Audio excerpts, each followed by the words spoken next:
അധികം പേരില്ല.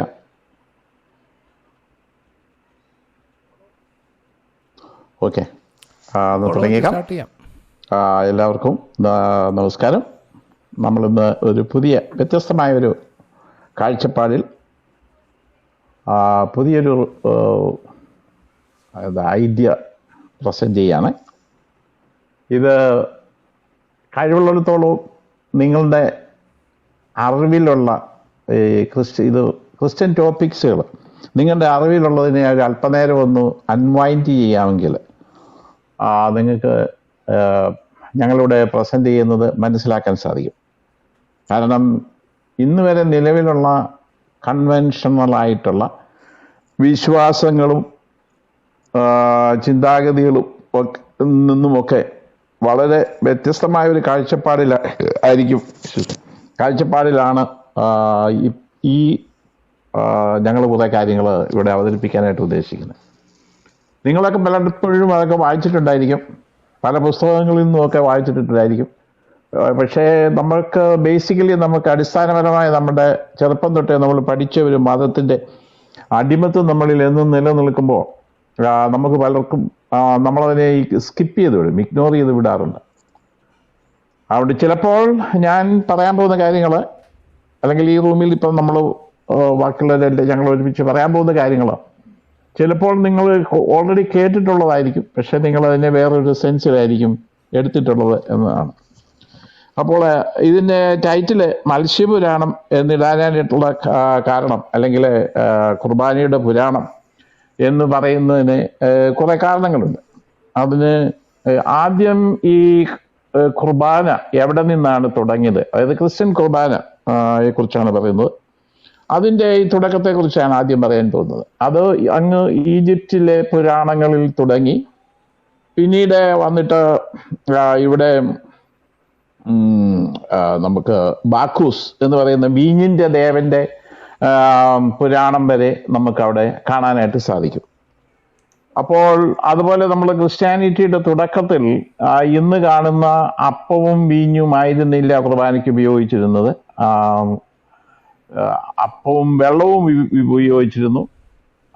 അപ്പവും വീഞ്ഞും ഉപയോഗിച്ചുകൊണ്ടിരുന്ന കുർബാന എന്ന് പറയുന്നത് ക്രിസ്ത്യാനിറ്റിയായിട്ട് യാതൊരു ബന്ധവും ഉണ്ടായിരുന്നല്ല.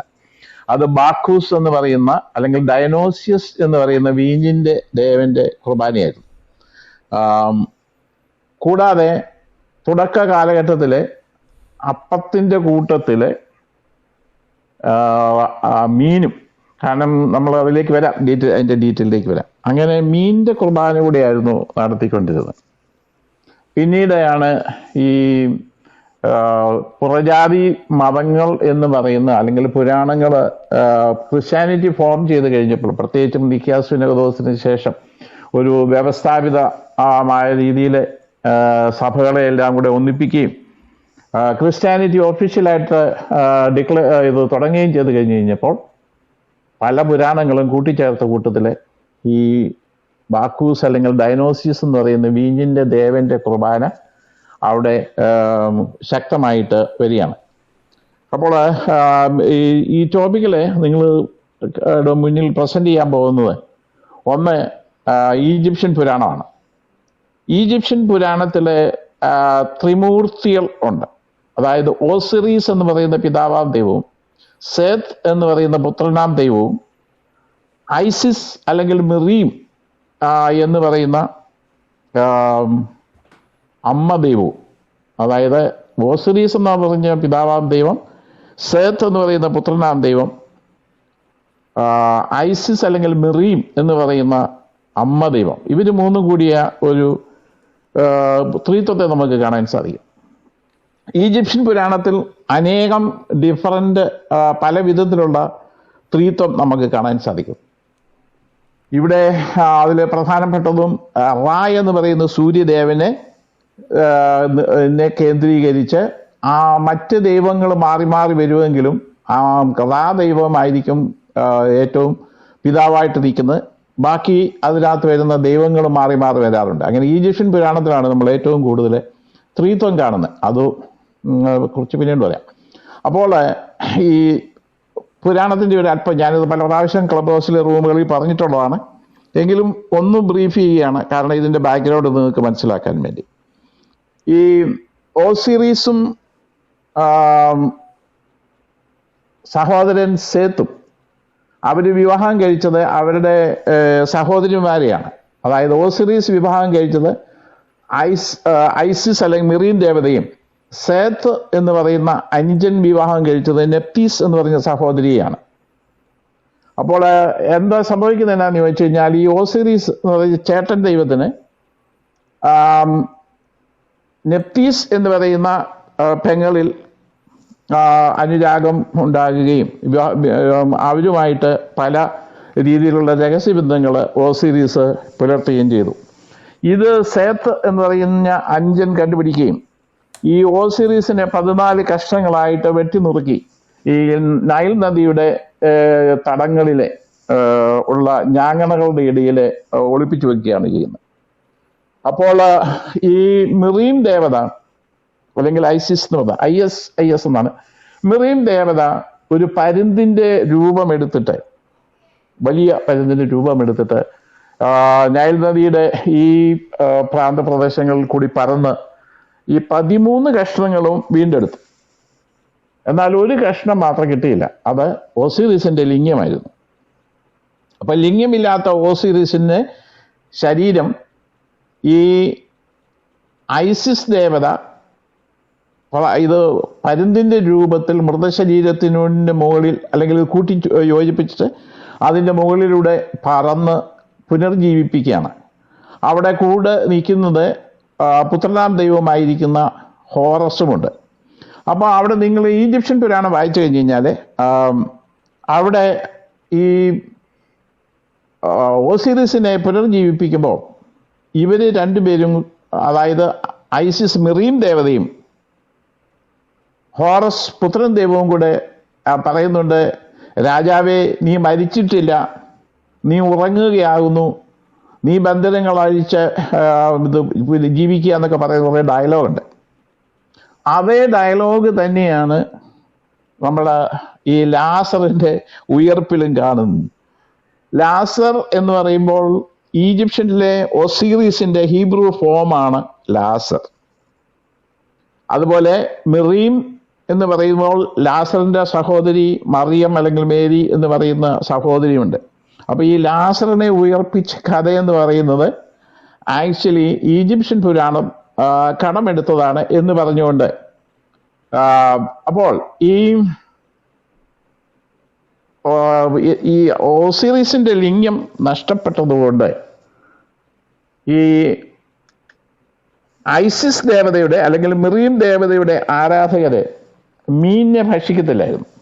എന്നാൽ വർഷത്തിൽ 2 പ്രാവശ്യം ആ അമ്പലത്തിൽ, മിറീം ദേവതയുടെ അമ്പലത്തിലെ പെരുന്നാളിന് ഈ ദേവതയുടെ അമ്പലത്തിന് ചുറ്റുപാടും ഈ തോട് പോലെയുണ്ട്, കുളങ്ങളുണ്ട്, അവിടെ ഈ മത്സ്യങ്ങളെ വളർത്തുന്നുണ്ട്.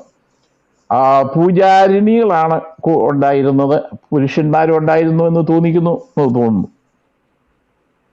ഇവര് വർഷത്തിൽ 2 പ്രാവശ്യം, അതായത് പെരുന്നാൾ ദിവസം ഈ മത്സ്യങ്ങളെ പിടിച്ച് കുക്ക് ചെയ്ത് വിശ്വാസികൾക്ക് കൊടുത്തിരുന്നു. അപ്പോൾ ഈ മിറീം ദേവതയുടെ ആരാധന അല്ലെങ്കിൽ പിന്നീട് ഐസിസിന്റെ ആരാധന പിന്നീട് റോമൻ എംപയർ ഉണ്ടായി കഴിയുമ്പോഴോ, റോമൻ എംപയർ എവിടെയൊക്കെ ഉണ്ടായിരുന്നോ അവിടെ മുഴുവൻ പ്രചരിക്കുന്നുണ്ട്. കൂടാതെ റോമൻസ് എവിടെയൊക്കെ പോയോ അവിടെയും ഈ മിറീം ദേവതയും കൊണ്ടാണ് അവർ പോയിരുന്നത്. അതിൻ്റെ രസകരം എന്ന് പറഞ്ഞു കഴിഞ്ഞാൽ കേരളത്തിലെ കളമശ്ശേരിയിലെ കുറുമ്പ ഭഗവതി ക്ഷേത്രം എന്ന് പറയുന്ന ഒരു ക്ഷേത്രമുണ്ട്. കുറുമ്പ ഭഗവതി ക്ഷേത്രം. അടുത്ത കാലം വരെയും ആ ക്ഷേത്രത്തിൽ പൂജാരിണികളാണ് ഉണ്ടായിരുന്നത്, പൂജാരിമാരായിരുന്നില്ല. പിന്നീട് ബ്രാഹ്മണത്വം വന്നു കഴിഞ്ഞ് കഴിഞ്ഞപ്പോഴാണ് അവരത് കയ്യേറുന്നത്. ഈ മണ്ണാറശാലയിലെ ഒരു സർപ്പത്തിൻ്റെ ക്ഷേത്രമുണ്ട്, അവിടെയും സ്ത്രീകളാണ്. എനിവേ, അപ്പം ഈ മിറീം ദേവതയുടെ പെരുന്നാളിന് ഉപയോഗിച്ചുകൊണ്ടിരുന്നത് മത്സ്യകുർബാനയായിരുന്നു എന്ന് കാണാം. ഇനിയും നമുക്ക് പിന്നെ കാണാൻ സാധിക്കുന്നത് ഈ ഹോറസ് പുത്രനായിരിക്കുന്ന ഹോറസിനെ മിറീം ദേവത മുലയൂട്ടുന്ന സീന് ഒക്കെ പിന്നീട് ക്രിസ്ത്യാനിറ്റി ഈ ഹോറസ് പുരാണം, ഹോറസ് ഓസിറീസ് മിറീം ദേവതയുടെ പുരാണം സ്വന്തമാക്കി കഴിഞ്ഞു കഴിഞ്ഞപ്പോൾ യേശുവിന് മുല കൊടുക്കുന്ന ആ സ്തൂപങ്ങൾ ഈ കൊത്തുപണികളും ഒക്കെ ഇതിൽ നിന്ന് കോപ്പി അടിച്ചതാണ്. അതുപോലെ ഈ മരിച്ച ഒസീറീസിന്റെ ശവശരീരം മെറീം ദേവതയുടെ മടിയിൽ കിടത്തിയിരിക്കുന്നതാണ് പിന്നീട് നമ്മൾ ഈ യേശുവിൻ്റെ മൃതശരീരം യേശുവിൻ്റെ അമ്മ മറിയത്തിൻ്റെ മടിയിൽ കിടത്തിയിരിക്കുന്നതായിട്ടൊക്കെ പിന്നീട് ഇരിക്കുന്നത്. അതുപോലെ ആങ്ക് എന്ന് പറയുന്ന കുരിശ്, അതും ഈജിപ്ഷ്യൻ ദൈവങ്ങളുടെയൊക്കെ കയ്യിൽ കാണാം. നിങ്ങൾക്ക് ഒരു വളയത്തിൽ തൂക്കിയിട്ടിരിക്കുന്നത് കാണാൻ സാധിക്കും. അപ്പോൾ അങ്ങനെ ഈജിപ്ഷ്യൻ പുരാണത്തിൽ നിന്ന് ധാരാളം കടമെടുക്കുകയും ഈ ഒസിറിസ് ദേവന്റെ ഓർമ്മ കുർബാന അവർ നടത്തിയിരുന്നത് ഈ വലിയ മരത്തിന്റെ വലിയ അച്ചുകളിൽ ഈ റൊട്ടി ബ്രെഡ് ഉണ്ടാക്കാനായിട്ടുള്ള മാവ് ഉണ്ടാക്കിയും അത് ബേക്ക് ചെയ്ത് റൊട്ടി ഉണ്ടാക്കി അതും വെള്ളവും കൂടിയാണ് കഴിച്ചിരുന്നത്. അപ്പോൾ ആദ്യത്തെ കുർബാന എന്ന് പറയുന്നത് അപ്പവും വെള്ളവുമായിരുന്നു. അത് കഴിഞ്ഞ് ഈ മിറീം ദേവതയുടെ പെരുന്നാൾ ദിവസത്തെ കുർബാന എന്ന് പറയുന്നത് അപ്പവും മീനും ആയിരുന്നു. ഇനിയും നമ്മൾ അവിടുന്ന് ഇനിയും ഈ സത്യവേദ പുസ്തകത്തിലേക്ക് പോവുകയാണ്, ഹീബ്രു ബൈബിളിലേക്ക് പോവുകയാണ്. അവിടെ നമുക്ക് പല രീതിയിലുള്ള മശിഹാമാരെ നമുക്ക് കാണാൻ സാധിക്കും. അതായത് മോശയുടെ കാലം തൊട്ട് ഇസ്രായേലിനെ രക്ഷിക്കാൻ വേണ്ടി വന്ന മശിഹാമാരുടെ കാര്യം നമുക്ക് കാണാൻ സാധിക്കും. അപ്പം ഇസ്രായേലിലെ വിവിധ വിഭാഗങ്ങൾ അവർക്ക് അവരുടേതായ സ്വന്തമായ മശിഹ കൺസെപ്റ്റുകളുണ്ട്. അതേക്കുറിച്ച് ഞാൻ പിന്നീട് എപ്പോഴെങ്കിലും പറയാം, ഞാനിത് അല്ലെങ്കിൽ ഇതങ്ങ് നീണ്ടുപോകും. അപ്പോൾ അതിലെ ഈ യഹൂദ്യയിലെ ആൾക്കാരുടെ, അതായത് ദാവീദ് ദാവീദിന്റെ രാജ്യത്തിലെ അവരുടെ ദൈവം, അവരുടെ മശിഹ എന്ന് പറയുന്നത് ഒരു രാജാവാണ്. പ്രത്യേകിച്ചും ദാവീദിന്റെ വംശത്തിൽ നിന്ന് വരുന്ന ഒരു ദാവീദ്, ഒരു മെസ്സിയ. അതാണ് നമ്മൾ മത്തായിയുടെ സുവിശേഷത്തിലും ലൂക്കോയുടെ സുവിശേഷത്തിലും കാണുന്ന മെസ്സിയ. അവിടെ ഒരു വംശാവലി കൊടുത്തിട്ടുണ്ട്. വംശാവലി വളരെ പൊട്ടത്തെറ്റാണ്. കാരണം ദൈവത്തിന്റെ മകനായിട്ട് വരുന്ന ഈ യേശുവിന് എങ്ങനെയാണ് ദാവീദിന്റെ മകനായിട്ട് വരുന്നത്? വംശാവലിയിൽ അത് ദാവീദിന്റെ മകനായിട്ടാണ് വരുന്നത്. എനിവേ, ഈ മെസ്സിയ, അതായത് അതിനെ ഡേവിഡിയൻ മശിഹ എന്ന് വേണം വിളിക്കാം. ഡ്രവീഡിയൻ അല്ല, ഡേവിഡിന്റെ വംശത്തിൽ നിന്ന് വരുന്ന ആ മശിഹ രാജാവാണ്. ഈ അവസാന നാളുകളിൽ ഈ മശിഹ, ദാവീദിന്റെ വംശത്തിൽ നിന്ന് വരുന്ന മശിഹ വലിയ മത്സ്യത്തെ ചൂണ്ടയിട്ട് പിടിച്ച് അതിനെ പാകം ചെയ്തിട്ട് വിശ്വാസികൾക്ക് ഈ വീഞ്ഞും ധാരാളം വീഞ്ഞും മതിയാവോളവും വീഞ്ഞും ഈ മത്സ്യത്തെയും കൊടുക്കും എന്നാണ് ഈ ഡേവിഡിയൻ മെസ്സിഹ, അതായത് ദാവീദിന്റെ വംശാവലിയിൽ നിന്ന് വരുന്ന മെസ്സിഹയെ വിശ്വസിക്കുന്നവരുടെ കൺസെപ്റ്റ് എന്ന് പറയുന്നത്. പിന്നെ നമുക്ക് കാണാൻ സാധിക്കുന്നത് the fisher king. Fisher king എന്ന് പറയുമ്പോൾ ഇത് കിങ് ഫിഷർ അല്ലെങ്കിൽ കിങ് രാജാവ്, ദൈവം, അതിങ്ങനെ കണക്ട് ചെയ്ത് നമുക്ക് ഈ ഡാൻ ബ്രൗണിന്റെ ഹോളി ഗ്രെയിലിലേക്കൊക്കെ പോകുന്നുണ്ട്. അത് വലിയൊരു പുരാണമാണ്. എങ്കിലും ഇന്നും ആ മീൻവലയുടെ നാഥന്റെ പള്ളികൾ ഇന്നും ലോകത്തിന്റെ പല ഭാഗത്തുമുണ്ട്.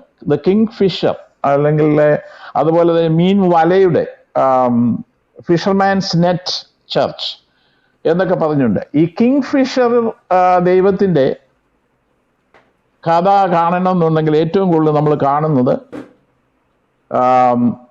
ജെയിംസ് ഫ്രൈസറുടെ a book on religion and magic.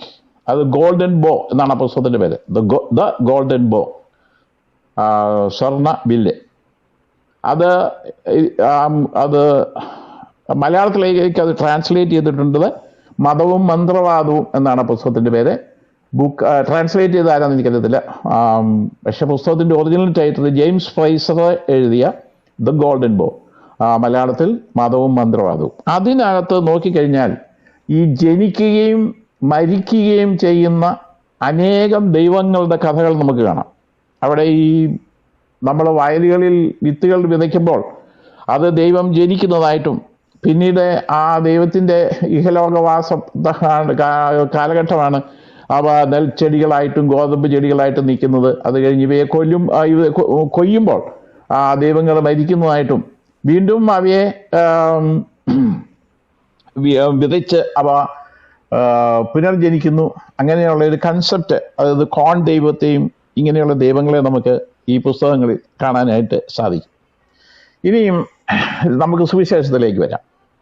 അവിടെ യേശു ആദ്യമായിട്ട് പറയുന്ന ഒരു സുവിശേഷം ഉണ്ട്.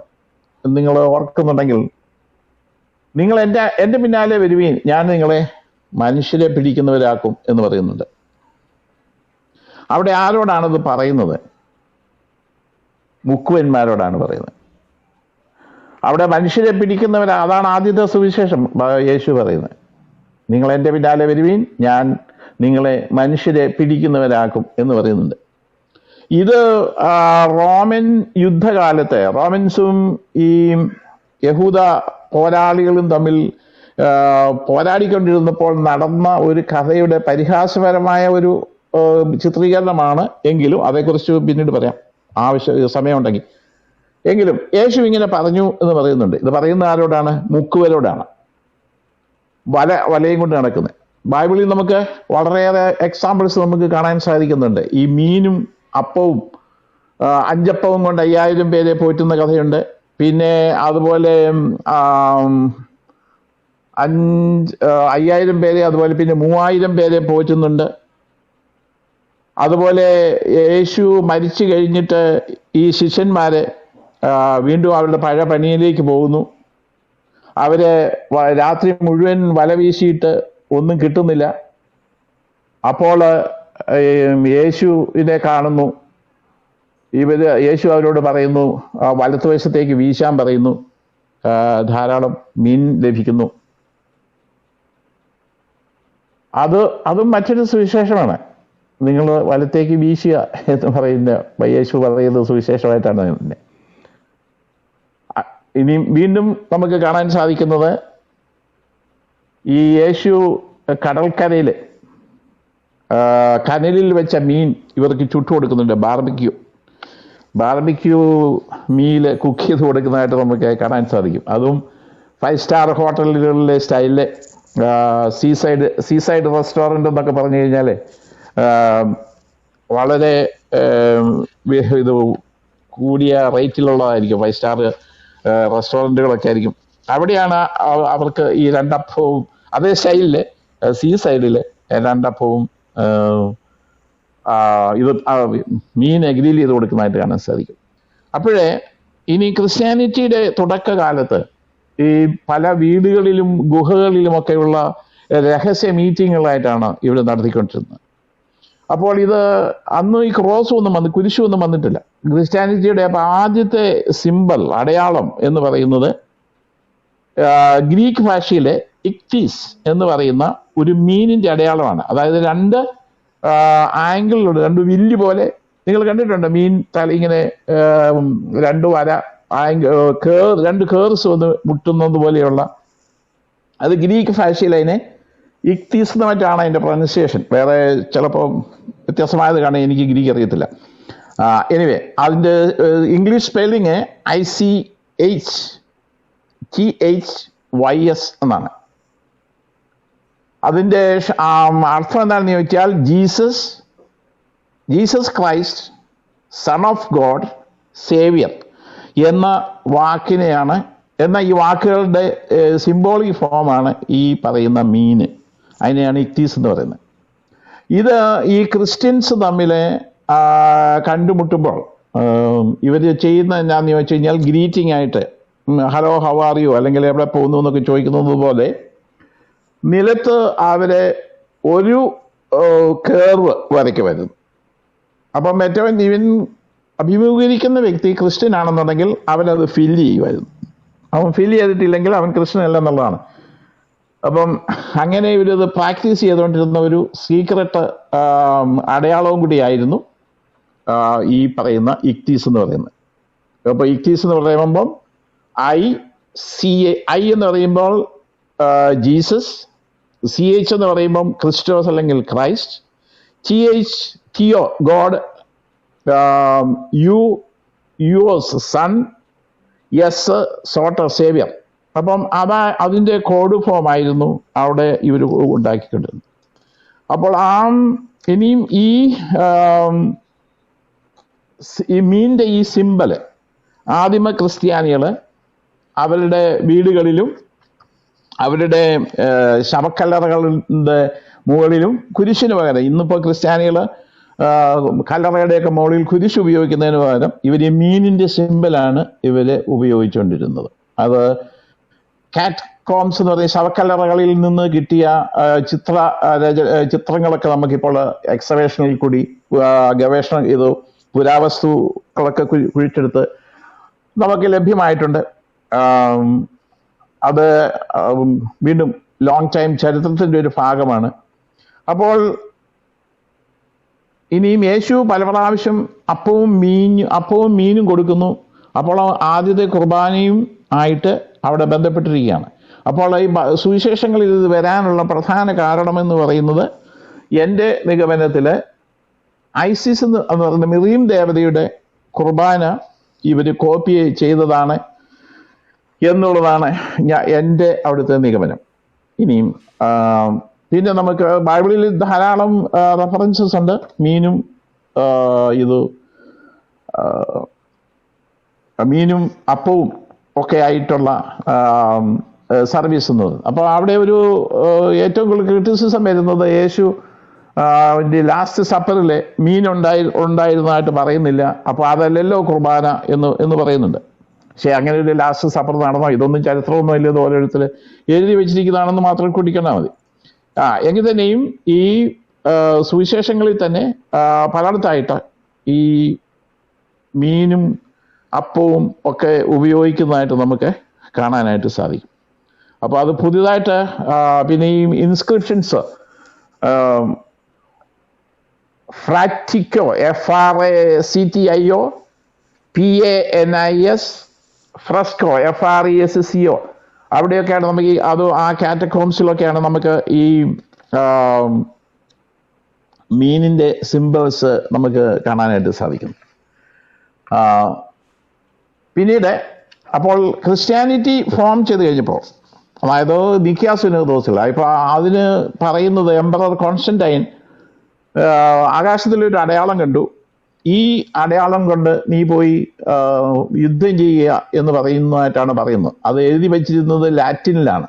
അപ്പോൾ ഇത് ദൈവം കൊടുത്ത ഒരു സിമ്പിളാണെങ്കിൽ ദൈവവും ലാറ്റിൻ ഭാഷയാണ് ഉപയോഗിച്ചതെന്ന് പറയേണ്ടിയിരിക്കുന്നു. എനിവേ, അവിടെ വെച്ചത് ഇന്ന് കാണുന്ന കുരിശുമല്ല. അന്ന് അവിടെ കൊടുത്തത് നമ്മുടെ ക്യാപിറ്റൽ എക്സ്, ഇംഗ്ലീഷ് ഭാഷയിലെ ആൽഫബറ്റിലെ ക്യാപിറ്റൽ എക്സും അതിൻ്റെ മുകളിൽ ഒരു പി എന്ന് പറഞ്ഞ ലെറ്ററും കൂടെ വെച്ചതാണ് അവിടെ കണ്ടതായിട്ടാണ് ഈ റോമൻ ചരിത്രത്തിൽ നമ്മൾ കാണുന്നത്. അപ്പോൾ ഇന്ന് കാണുന്ന ക്രിസ്ത്യാനിറ്റിയുടെ കുരിശല്ല കോൺസ്റ്റന്റൈൻ കണ്ടത് എന്ന് വ്യക്തമാകുന്നു. അപ്പോൾ ഈ ക്രിസ്ത്യാനിറ്റിയുടെ കുരിശ് എവിടെ വന്നു അതാണ് ഞാൻ പറഞ്ഞത്. ഈജിപ്ഷ്യൻ ദൈവങ്ങളുടെ കയ്യിലെ ANK ആങ്ക് എന്നാണ് പറയുന്നത്, ഒരു വളയത്തിൽ കിടക്കുന്ന കുരിശ് നമുക്ക് കാണാൻ സാധിക്കും. അത് ഞാൻ കൺക്ലൂഡ് ചെയ്യാണ്. അപ്പോൾ ആദ്യത്തെ കുർബാന എന്ന് പറയുന്നത് ഓസിറീസ്, ഈജിപ്ഷ്യൻ പുരാണത്തിലെ ഓസിറീസ് ദേവന്റെ അപ്പവും വെള്ളവും കുർബാന. അത് കഴിഞ്ഞ് മിറിയം ദേവതയുടെ, ഐസിസ് എന്ന് പറയുന്ന മിറിയം ദേവതയുടെ വീഞ്ഞും മീനും ഉപയോഗിച്ചുള്ള കുർബാന. മെസ്സിഹ, ഡേവിഡിയൻ മെസ്സിഹ, ദാവീദിന്റെ വംശത്തിൽ വരുന്ന മെസ്സിഹായുടെ ഇത് ലാസ്റ്റ് സപ്പർ എന്ന് പറയുന്നത് മീനും വൈനുമാണ്. ഇനിയും BC 37 ജൂലിയസ് സീസർ കൊല്ലപ്പെടുന്നതായിട്ട് നമുക്ക് കാണാൻ സാധിക്കും. ജൂലിയസ് സീസറിന്റെ ഇത് കൊലപാതകത്തിന് ശേഷം പിന്നീട് ഓരോ സീസർമാരുടെ പേരിലും നമുക്ക് കൾട്ടുകൾ ഉണ്ടാകുന്നതായിട്ട് നമുക്ക് കാണാൻ സാധിക്കും. അപ്പോൾ അങ്ങനെയാണ് ഈ പുതിയ നിയമത്തിൽ കാണുന്ന പൗലൂസ് ലേഖനങ്ങൾ എഴുതിയിരിക്കുന്ന സഭകളുണ്ട്, എഫേസ്യർ, ഫിലിപ്പിയർ, കൊരിന്ത്യർ എന്നൊക്കെ പറയുന്നത്. ഇതെല്ലാം ഈ കൂടുതലും ഈ കൾട്ടുകളായിരുന്നു. അപ്പൊ അങ്ങനെ ഫോം ചെയ്തൊരു കൾട്ടായിരുന്നു ജൂലിയസ് സീസറിന്റെ കൾട്ട്. ജൂലിയസ് സീസറിന്റെ കൾട്ടുകൾ അവർക്കും കുർബാന ഉണ്ടായിരുന്നു. വളരെ ശോകാകുലമായ രീതിയിൽ ആൾക്കാർ കണ്ണുനീർ വാർത്തുകൊണ്ട് ജൂലിയസ് സീസറിന്റെ ഒരു പ്രതിമ ഒരു പോഡിയത്തിലോട്ട് ചാരി നിർത്തിയിട്ട് അതിലെ ഇത് രാജകീയമായ മേലങ്കിയൊക്കെ ധരിച്ച് അതിലെ രക്തം പുരട്ടി, കാരണം കുത്തുകൊണ്ടതിൻ്റെ ഇത് ഇവര് കണ്ണീർ വാർത്ത് കുർബാന അർപ്പിച്ചിരുന്നതായിട്ട് കാണാൻ സാധിക്കും. അപ്പൊ ആ കുർബാനയിലെ അന്നത്തെ ചീഫ് പ്രീസ്റ്റ് ആയിരുന്ന മാർക്ക് ആന്റണി, ആ ചീഫ് പ്രീസ്റ്റിന്റെ ടൈറ്റില് പൊന്തിഫസ് മാക്സിമസ് എന്നാണ്. ആ ടൈറ്റിലാണ് ഇന്നും റോമിലെ പോപ്പ് ക്യാരി ഔട്ട് ചെയ്തത്. അപ്പോൾ ജൂലിയസ് സീസറിന്റെ ഓർമ്മ കുർബാന, അത് കഴിഞ്ഞ് ബാക്കൂസ് അല്ലെങ്കിൽ ഡയനോസിയസ് എന്ന് പറയുന്ന വീഞ്ഞിന്റെ ദേവന്റെ കുർബാന, അത് ബ്രെഡും വൈനുമായിരുന്നു, അപ്പവും വീഞ്ഞുമായിരുന്നു. അപ്പോൾ പിന്നെ നമുക്ക് കാണാം യേശു ക്രിസ്തു അല്ലെങ്കിൽ യേശു നടത്തിയ ആദ്യത്തെ കുർബാനകളെല്ലാം അപ്പവും അല്ലെങ്കിൽ മീനായിരുന്നു. പിന്നീടാണ് ഇവർ ഓരോന്നും ക്രിസ്ത്യാനിറ്റിയിലേക്ക് മറ്റു പുരാണങ്ങളെല്ലാം കൂടി ഇഴുകിച്ചേർന്ന് സമാഹരിച്ചെടുത്തതാണ് ഇന്ന് കാണുന്ന ക്രിസ്ത്യൻ കുർബാന എന്നാണ് എൻ്റെ നിഗമനം. ഇത്രയും നേരം എൻ്റെ വാക്കുകളെ കേട്ട നിങ്ങൾക്ക് എല്ലാവർക്കും നന്ദി, നമസ്കാരം. Thank you.